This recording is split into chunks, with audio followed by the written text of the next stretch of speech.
Hey, everyone. Welcome to Locked On Lakers for Tuesday. Brian Kamenetsky and Andy Kamenetsky. Darvin Ham has opened the door to Anthony Davis starting at the 5. How likely is it to happen? That's next. You are Locked On Lakers, your daily Los Angeles Lakers podcast. Part of the Locked On Podcast Network, your team every day.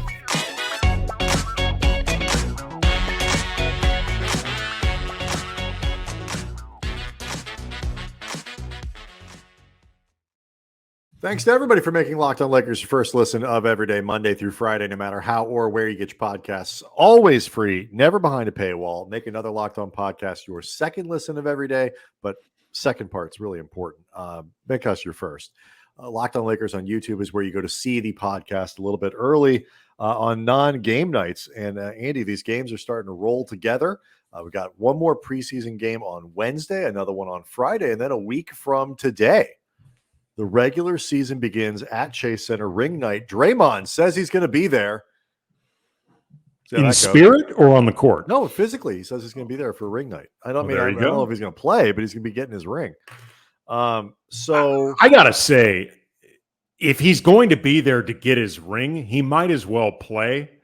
Like, that's just weird. You would think. I wonder maybe if it's one of those deals where maybe it's not up to him entirely. You know, that's a Locked On Warriors question. Andy. No, I get that. I'm not looking to make this a deep discussion. I'm just saying, if I were Draymond, if I were not playing, I'm just skipping ring night, because the idea of showing up to get a ring, probably getting booed even on ring night, and then not play, like, unless that is my designated punishment by the Warriors, like in lieu of a suspension that costs me money or something like that, I'm just not doing it. I'm just you don't have to mail me the ring the next I'll time. be back eventually. Just leave it in my locker. I'll get it eventually. Exactly. So we did not fully discuss the Rob Pelinka extension for Monday's show. We got into it a little bit, but obviously still some other stuff that we wanted to talk about. I know, Andy, you had a few things left on that you wanted to get into, but we will. But some news, obviously, on Monday coming out of El Segundo. Dennis Schroeder was back at practice. He was out there and playing and spoke to the media, so some stuff from that. But the big news in what has become an annual tradition. Darvin Ham talked about Anthony Davis. He was asked about Anthony Davis playing the 5, starting at the 5, and said that it is on the table. It is a strong consideration. Heavy. The exact word. Yes, heavy consideration. Thank you. Definitely on the table under heavy consideration. We go through this now, it seems like, every year. And it's the Groundhog Day of basketball decisions. Kind of. And this year, it's got different implications for all kinds of different reasons. We talked about how well Anthony Davis has played in the preseason, how good he looked, particularly Sunday, 28 points in 21 minutes. If Darvin will play him 42 minutes a game, that's 56 points right there every freaking night. Your thoughts on hearing Darvin talking about it, whether you think it'll happen, why you think it might happen, what it says about the way the roster, so many places, Andy, the floor is yours to begin the discussion. I mean, it's definitely interesting to hear this, just because, as we talked about, it's become an annual tradition of, consternation, but also the Lakers seemingly went very out of their way to create lineups that would allow AD to play more at his preferred power forward spot. And, frankly, they have over the last 2 seasons, because you remember last offseason, there have been all this talk about AD finally playing the 5 full time, that he was cool with that. Like, that was part of his concession once they brought in Russell Westbrook, because it seemed like the only way to make that work, because of the way Russ reduces spacing. Oh, right. It was assumed that both Alex Caruso would be back, and that AD would have to start at the 5. Right. And as you recall, Brian, my reaction to AD playing at the 5 was, I will believe it when I see it. And then once they signed DeAndre Jordan, I said, there's no way in hell they are starting out this year with AD at the 5. Like, they did not sign DeAndre to have him sit. Right. Andy, look, when you have access to talent like DeAndre Jordan, you have to start him. You just have to. He's too good. I mean, too good, too talented, too important. Sure. You take your plan and you tear it up and you come up with a new plan to accommodate DeAndre Jordan. Yeah. Look, Philadelphia went out of their way to bring him in last year and then eventually not play him once the playoffs actually rolled around. But and it's interesting because Thomas Bryant and Damian Jones, they are an upgrade over DeAndre and Dwight from last year. And Jones in particular fits really well into Darvin Ham's defensive schemes, which involve more of an anchor big rather than one that's always showing and switching. AD had even talked about getting used to that as opposed to all the ground he had become used to covering even when he was playing center. Returns that the JaVale McGee style vertical threat on offense that had been very valuable to them. But what's interesting, though, about this in terms of Darvin saying this could be a very strong possibility is we were starting to see the signs of this anyway, because AD started on Sunday at the 5, even though with the guys who were sitting, LeBron, Russ, Patrick Beverly, there were options available to play AD at the 4. Right. Still played him at the 5. And the game that he ended up scratched at the last minute, he had been slated to play at the 5. Right. This was essentially Sunday was essentially the makeup game for the Wednesday game in Phoenix, or the Vegas game against Phoenix, I should say. Or where they wanted to do that and they just couldn't because AD didn't play. Sure, but I'm saying it might have theoretically been the second game where he did this, because Thomas Bryant and Damian Jones have been really up and down this entire camp. I would argue that Wenyen Gabriel has outplayed both of them in terms of a backup big role. I don't think he's been worse, and I don't think Darvin Ham disagrees with me, if nothing else, because he's given Gabriel a lot of runs, sometimes ahead of Jones and Bryant, and he is better if you want a mobile team, like if mobility is put at a big premium. And, same with Juan Toscano-Anderson, who I think has been solid throughout preseason. You have an easier time getting him on the court with a smaller look. So for all the talk about how, this seemed to be the direction the Lakers were looking to go in, and we had heard a preseason buzz about Damian Jones, and they opened the first preseason game going big. Like, the guards as a whole have been outplaying Jones and Bryant. So it's not really shocking. No, and I agree. I have not been particularly impressed. I think Bryant has gotten a little bit better as the preseason's gone along. He's been put in some tough positions too. Yeah, Jones has not looked great to me. Other people seem to disagree a little bit, but maybe not Darvin, as you point out. He's looked, I don't know, a little less comfortable. And defensively, we'll see. But I think your point, though, about the guards is the correct one, because when you start to put together what the Lakers have, like, where is the talent on this roster? It is Anthony Davis, it is LeBron James, and it is all the rest of it is in the 6'5" and under crowd. If you want to figure out how to maximize those guys, you have to come up with lineups that can accommodate them. And so, Kendrick Nunn, I did a Spectrum Sportsnet on Monday, Lakers TV station out here. I did their studio show, and I was asked 2 takeaways that I had on the preseason. First one, Anthony Davis looks great, playing with a little swagger, looks very comfortable. The second one is Kendrick Nunn looks great. Yes, he does. 21. I didn't even realize it at the time until I looked it back up. The 21 points on 8 of 13 shooting and 4 of 7 from 3-point range, identical lines on Sunday and on Wednesday. He's shooting 60% from the floor. He's shooting 50% from 3-point range. Obviously, these are numbers that are going to level out over the course of a regular season.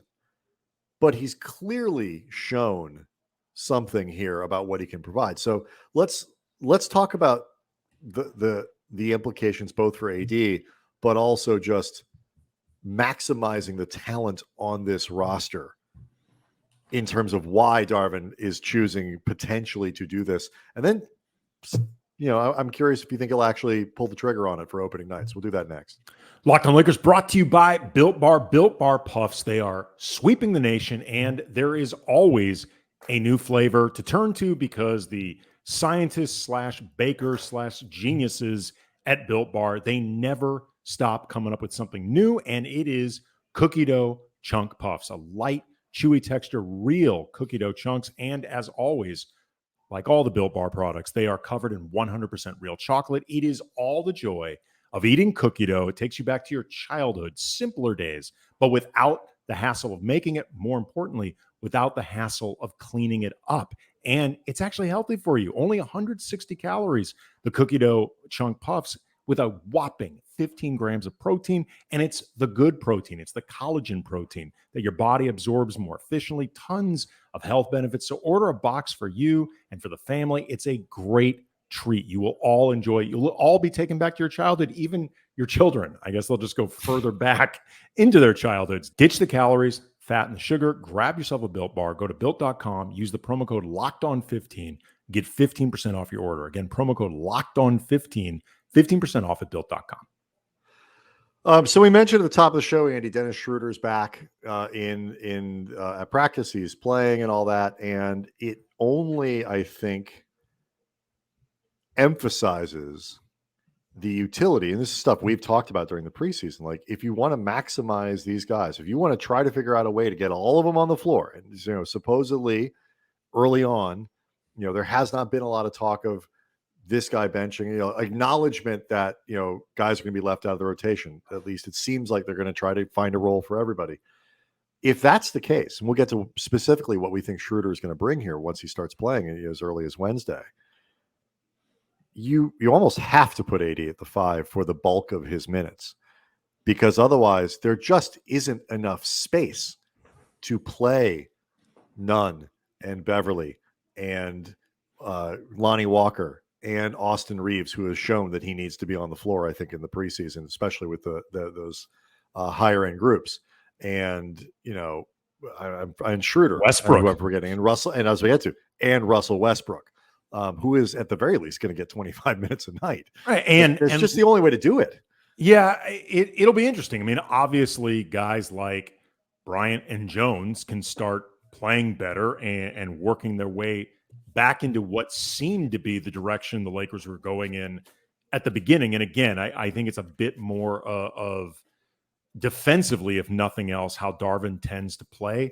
And also, too, like, the Lakers may ultimately discover that these type of looks we're talking about, they're just too small because they don't have enough in-between sized guys, particularly with Troy Brown. All of this depends on how well it holds up defensively. Right. And puts a premium on a guy like JTA, by the way. Oh, yeah. As a backup, player coming in. Backup, or who knows, maybe even starting. You never know. I mean, like, depending on who you put out there as your starting backcourt, and if you think you have enough shooting and playmaking, and JTA, if nothing else, I think gives you a little bit of, as I like to say, thirdary playmaking. He's somebody that I think can help keep the wheels greased. Well, one of the highlight plays of Sunday night was Anthony Davis rolling to the bucket, receiving a short roll lob from Juan Toscano Anderson. Like, right. You've talked about, and when we did a scouting report, it was built around that ability to make plays, really good passing big. And that has tremendous value, particularly when you consider how well the Lakers are moving their guards around a lot.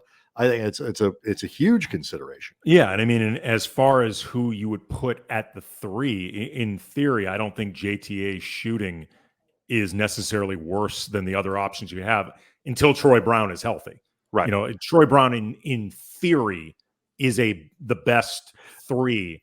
Okay. Going small they have as a shooter. So two questions here I'll ask you. If you did, presumably LeBron is at the 4, and AD's at the 5. How would you start the season then? Like, who do you think plays the 3? How do you think they do that? I still would want to go with my backcourt of Russ and Beverly. Okay. Because I think Beverly is just too good of a fit with LeBron and AD. And frankly with Russ. Yeah, I think he and Russ actually fit pretty well together. Mm-hmm. So it gets to that question of small forward, and I think it likely comes down to, at least for the time being, Reeves versus JTA, because they're the biggest guys you have. Right. And Reeves probably fits with that starting group in terms of continuity, in terms of chemistry, always plays well with LeBron. Yeah, and I mean, is probably more valuable as a starter in terms of how he plays. I just think, again, with the theory of plays better with better players, more minutes with those guys, I think suits Reeves well. Maybe JTA would fit there.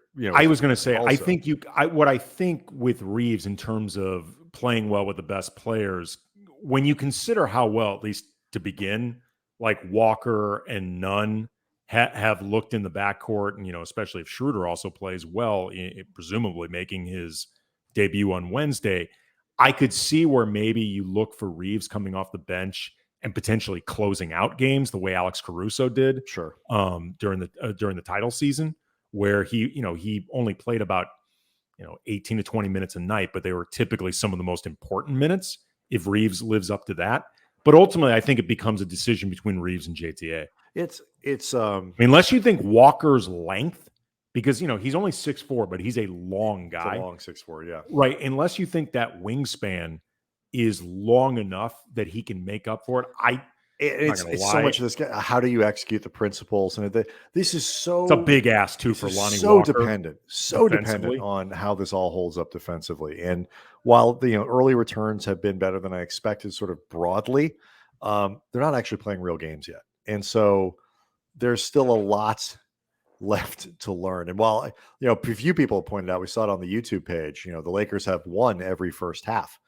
So far in the preseason. They've only won one game, but they've won all of their first halves, which is good because that tends to be when they've played most of their important players. And so, I do think one thing is clear. They will finish with Anthony Davis at the 5.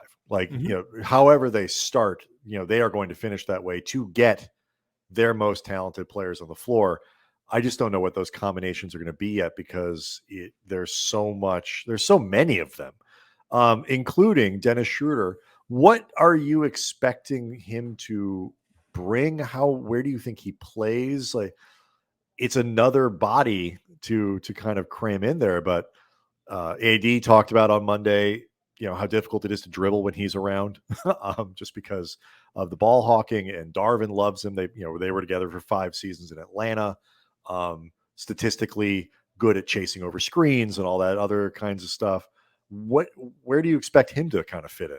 I would be pretty surprised if he didn't come off the bench. I mean, I just ultimately think that is where Dennis Schroeder is over the course of his career been best. I mean, I went from liking the trade 2 years ago to pretty quickly disliking it when it became clear that Schroeder was, I think, leveraging the juice that he felt like he had over the front office because they were concerned about losing him for nothing, which ultimately ended up happening anyway, into declaring himself the starter. And I just don't think that's really where I don't think he is an ideal starting point guard in the NBA. I think he's a really, really high-end reserve, and that's a really valuable player. Like, I'm not saying this as a dig at Schroeder. I'm just saying I think ultimately that's where he's best served. I think he'll have more opportunities to really play his game coming off the bench. And I think Schroeder also potentially gives Darvin the best ability to start solidifying how he wants that bench unit to look if he ends up the backup point guard the way I think he will. Also, really quickly, this is something I just learned from listening to the Lakers Film Room podcast. Shout out to Pete, Darius, and Mike, our buddies. I did not know this, but it could explain some of why I think Wenyen Gabriel has been pretty solid during this training camp. He was actually in the Bucks G League system. So he actually knows a lot of the stuff that Darvin looks to run. I didn't know that. I did not either. But that's an interesting little wrinkle. And Wenyen's a really bright guy anyway. He's a super smart guy. He's one of the most interesting guys to listen to, that you kind of come across, and just his background and his experience growing up in South Sudan. So yeah, but that was interesting. I didn't know that. I didn't either. So the point being, there's just a tremendous amount still to sort through with this team. I will say, as we turn the conversation next to Rob Pelinka, the early returns on this team are solid, through the preseason. It has looked pretty good. They are, they built a team that looks like it wants to run a lot, but actually is built to do it, as opposed to last year where they said we're going to run, and fill the team with old people. This year, the roster seems more suited to that. You have Kendrick Nunn coming back, which adds some shooting. You add Pat Beverly, which adds shooting. There is more to like about this roster. I'm feeling better about it now than I was at the beginning of the preseason. Still not moving them out like, oh, I got them in my top 6. No, not moving them. I just feel better about them. We've both been generally pretty pleased by what we've seen in the preseason so far. They look so much more like they are playing with purpose. I mean, offensively for sure, they actually look like they are all executing a common goal, and like there's been an actual game plan laid out, and the schemes that they're looking to run are much more creative and flowing, and I think they're doing a good job offsetting the lack of natural dead-eye shooters. Right, but because it should be noted, aside from Sunday, they've shot the 3-ball horribly during the preseason. But if still, they've rebounded. They've struggled to rebound. Like there are flaws here. There definitely are. But I wasn't expecting, the top team in the West. So no. But the other thing too, and this makes such a difference, they're playing really hard.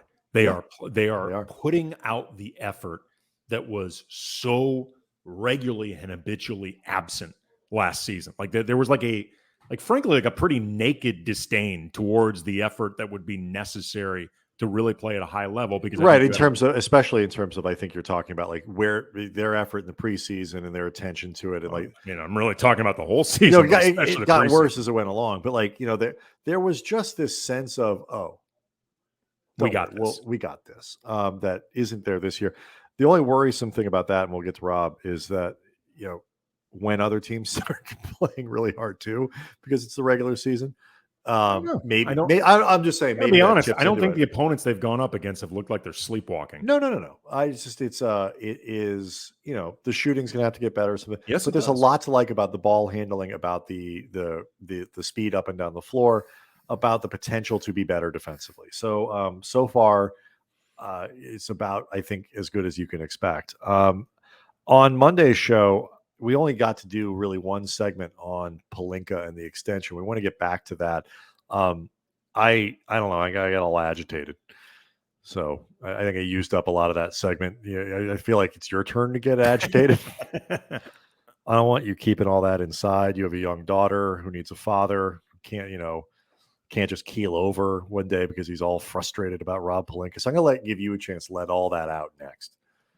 Locked On Lakers brought to you by PrizePicks. Okay, Laker fans, have you signed up for PrizePicks yet? If you have not, this is daily fantasy made easy. PrizePicks has the best NBA DFS prop game on the market. PrizePicks offers more NBA props than any other DFS prop operator and offers all the superstar players as well as bench players. You only get a few minutes per game, but you can still use them as part of your picks. Pick 2 to 5 players, and if they score more or less than their PrizePicks projections, you pick them correctly, you can win up to 10 times your money on any entry. PrizePicks offers projections on any sport that you watch, and they truly mean any. NBA, NFL, MLB, NHL, PGA, college football, men's college basketball, women's college basketball, soccer, WNBA, esports, NASCAR, tennis, MMA, boxing, disc golf, Euro basketball, cricket, and more. So here's an example. On a night with a full NBA slate, you can combine together your prediction that, say, LeBron has more than 30 points, Steph has fewer than 8 threes, Nikola Jokic more than 10 dimes. It's like in the same entry. Use the award-winning app on both the App Store and Google Play. Entries can be made in 60 seconds or less. It's safe, fast withdrawals. So download the PrizePicks app or go to prizepicks.com. Sign up, play daily fantasy sports. First-time users, 100% instant deposit match up to $100. Don't forget to enter the promo code Locked On at sign up for the instant deposit match up to $100. We've established what match means. If you're not playing PrizePicks, you don't know what you're missing. I expressed my frustration not so much with the concept of how the Lakers are thinking about putting their GM and their coach and their star, like trying to unify everybody on a similar timeline, because it's important. And, from a managerial standpoint, it makes sense. My big question was, okay, great, but is the guy that they're committing to actually good at his job?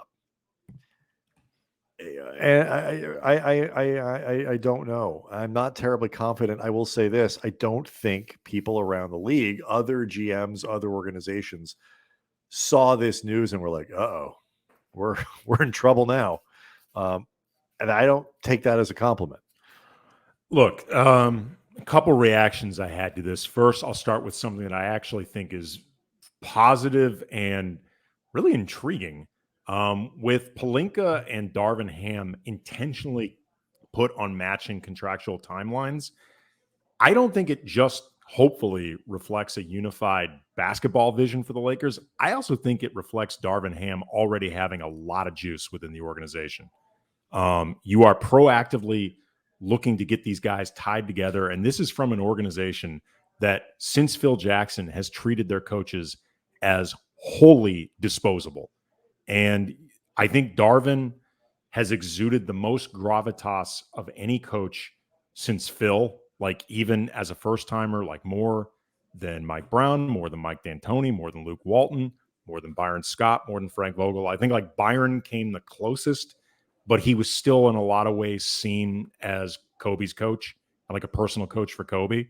But I think Darvin has managed really quickly to gain a lot of juice inside that building. When you listen to players, Monday, for example, at practice, AD talking about, guys who have played the game, the freedom that they have offensively, in exchange for the commitment to defense. You hear, Russell Westbrook clearly just has more respect for Darvin, fair or unfair, than he had for Frank Vogel. So like there is a lot to what you're saying, I think. As far as the idea of Pelinka and committing even longer towards him, I agree with you that I don't think the rest of the league dropped a scared F-bomb at this news. I don't think Pelinka is necessarily terrible at his job. I mean, he has that championship is attached to his name, and you cannot take that away from him. But I also think the further you move away from that LeBron AD foundation, which in many respects was the easiest part for him in terms of bringing that to the team. As many misses as hits, I would say. There's not a ton of attention to details. He's not a details guy. From what you hear from different people, his relationships around the league are a mixed bag, and that matters. I also just think there's the question with Jeannie Buss of how much she values professional acumen versus personal comfort. And, that's a thing when you look at her inner circle. It's a thing when you look at the way this organization is structured towards the top. It's very insulated. It's very Lakers experience heavy. It's so small too. It's like there was no extension, but let's build out the department. It's just sort of business as usual with more continuity and security, I suppose. She could fire him tomorrow.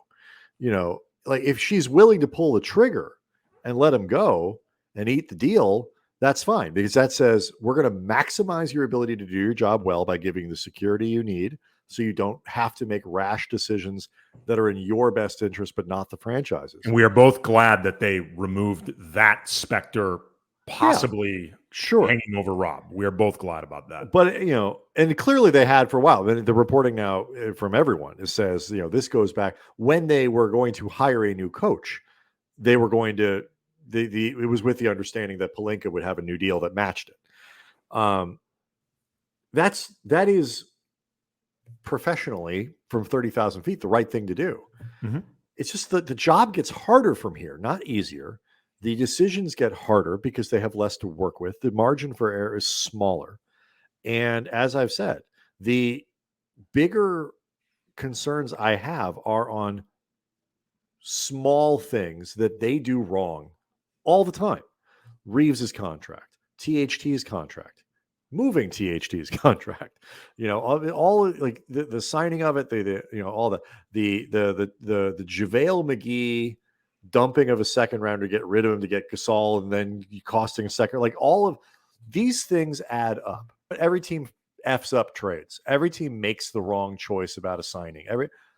But those are detail things. Those are, just sort of know-how and attention to detail that they constantly get wrong. I mean, and that's what worries me more, because those are the things they're going to need to get right more frequently to fill in all the holes that they're going to have. Even if they go into the next offseason and they can sign guys and they can use their cap space and whatever, they're still going to need stuff like that to fill out their roster because they don't have draft picks.